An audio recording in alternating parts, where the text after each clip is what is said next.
Ay, dalian nyo. Diyos ko, Marsik, papunta na ako sa bahay mo. Ayan, makakabayad ka na rin. Iilitin ko na. Ay, dalian nyo. At nanggigitata na ako. Nangangati na ako. Ang dumi-dumi ng suot ko. Hala, kailangan ko maligo. Dalian ninyo. Bilisan naman ninyo. Ay, Roda! Bakit? Saan ang ati-atihan? Che! Umalis ka dyan. Ano ka ba? Uy, nabalitaan ko nangyari sa'yo. Na ano? Ikaw kasi, dinawit-dawit mo pa si Tanggol na siya ang sumaksak at nagnakaw sa'yo. Eh, talaga naman siya ang sumaksa. Nagnakaw sa akin, ano? Kitang-kita ko, no? O eh kung paano kung hindi siya ang sumaksak at nagnakaw sa'yo, paano kung yung nanloob sa'yo at nagsunog ng bahay mo, iisang tao lang? Ay, hindi. Magkaibang grupo yon.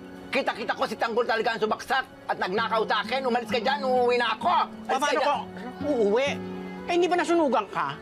Nako, sa bahay ni Marsing, di ba nailit ko na dahil hindi nakakabaya doon ako uuwi ngayon. Kaya umalis ka na dyan. Aba, kailan Marcio?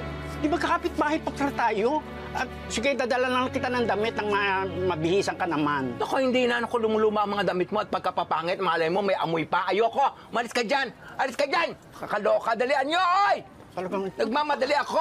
kasama na ang ugali nito. Dapat nga persona ng grata ka ng barangay. Ikaw talaga.